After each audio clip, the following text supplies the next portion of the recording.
Hi guys, it's SDJRSNF88 speaking with an update on the G Scale Wickham Trolley project. And as you can see, there's been a bit of progress, so without further ado, let's take a look at some of the things that I've done recently to the kit. Now the first is, as what I mentioned in the last update, it's a bit basic, but basically I've sprayed all these sheets with that Humbrol matte varnish, and it has done the job. You probably can't see it on the camera, but there's some, you can see there's a slight sparkle to it. But the surface, as you can hear, is a lot rougher, so it's a lot more durable than what it was, and should hopefully protect the paintwork, the print work, that bit better in the outdoor environment, like when it's passing by plants and other things. And of course, if it does get caught out in the rain, which I hope not with these card kits, but you never know. But it will make it a tiny bit more waterproof. So I've gone and done that.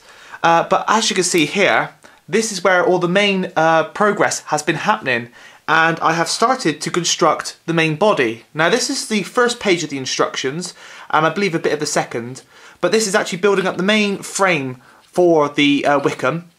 So you start off with this little base in here, and as you can see there's a hole in here, and this is where I first attempted with the scalpel knife, and I'm not sure, but the modelling knife, but as you can see it's not too good. It's a bit rough around the edges, but it's really hard to get a perfect circle, especially with a thick card like this. But after that I sort of got the hang of it.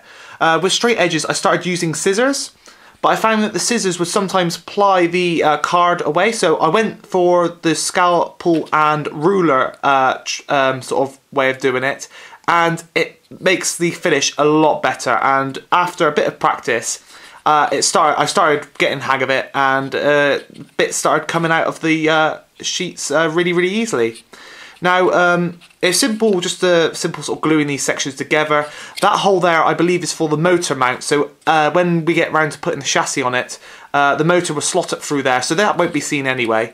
There'll be a box on top, and I think you could put the battery box in there and the switches and all the other things to operate the Wickham.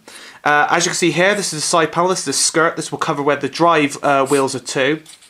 And what I have also done as well, and what is recommended, is when you get like a flush edge, as you can see like this, where you cut it, it appears white, but the edges that are on show, so like along here, this would be a white edge, but the kit does recommend getting a bit of black paint and sort of cover it up.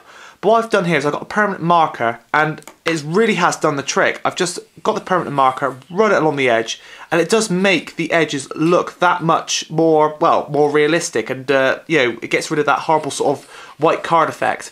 I've left it here, one, just for show, and two, this is where the front ends will go on, which are on the sheet there. So it doesn't really matter, that's going to be covered up at a later date. Now the glue I've been using to put this kit together is this Deluxe Materials Rocket card glue, and this is brilliant stuff. It's not like PVA.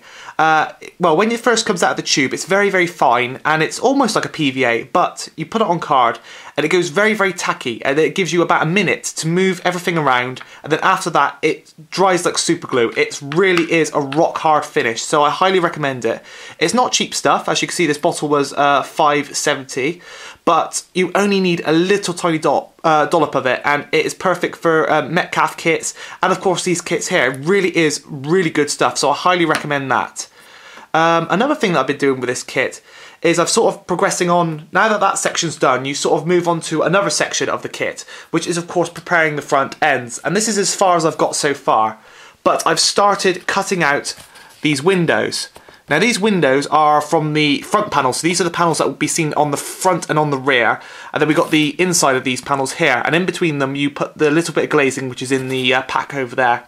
But one thing that this does take a lot of time and skill to get around these little edges here. But what you do, well, what I found is the easiest way to do it after a trial and error with the first window here, is to use the steel rule right down to the corners. As you can see, the corners are curved. Go as close as you dare to the edge sort of thing, and then do all four corners, and then sort of get the knife, once you've done those, sort of cut out those lines, and then just sort of nip away at the little corners, and then you should get a nice round like edge like what I've done here. It does need a tiny bit of filing down, so I might get a tiny bit of sandpaper. I'm going to be careful because I don't want to peel the coloured material away from the thick card there. but you know, just to smooth out the edges and make it look that bit nicer. And then once that's done, I'll go around with it with the black pen and highlight the area. Now, as mentioned, you've got to be very, very careful, and with a ruler it's very, very hard to see what you're cutting and what you're not cutting. So as you can see with this window here, this is the rear window, but if you could just see, this window here is microscopically bigger than this one, and this is where I accidentally took a bit of the edge off of this one. Once it's put together, it'll be you'll be none the wiser when it's going around and all that. But to me, I've spotted this. You probably haven't spotted it on the camera. It's hardly noticeable. But now that I've mentioned it, you can probably see that this window is very, very, very, very, very tinily got a little bit of a extra width to it, which it shouldn't do. But as mentioned, once it's put together, it'll be none the wiser. So word of warning, if you are building this kit, be very careful when doing the windows. As you can see, I've only got halfway with this so far, and you've got to do these ones here. But so far, this has taken about, I would say about 2 hours of collective work putting this all together on and off.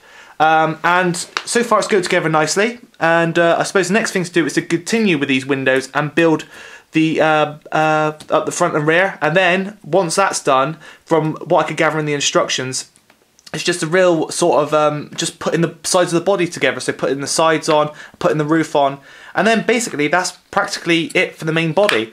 And then it'll be on to building the motorised chassis for it, and of course figuring out where to put the switches and where to hide the battery boxes and where to add a bit more weight to give it a bit more sort of traction on the track. So I hope you enjoyed this little update. Sorry it's been a bit brief, but that's as far as I've managed to get to so far. I've been a bit pushed for time, you know, not had much time to sit down with these sort of projects. Other things have taken sort of, you know, priority. But I do hope to get a couple of hours to sit down and continue a bit more with this kit. But anyway, I hope you enjoyed this brief update, and I do really, really recommend these kits. They really are nice. It just takes a bit of practice, so if you maybe get a little offcut like down here, so see you got the maker's branding logo there, so you just practice with the knife. It really is highly recommended, and then you should get some nice, smooth, perfect edges. And it's really trial and error. This is my first one of these kits, but so far I can say I highly recommend them, and they are a really good budget way of getting into G Scale. So anyway, that's all for this update, and hopefully another update will not be too far away. So all that's left for me to do is to say this has been SDJR, SNF88 speaking, and thanks for watching.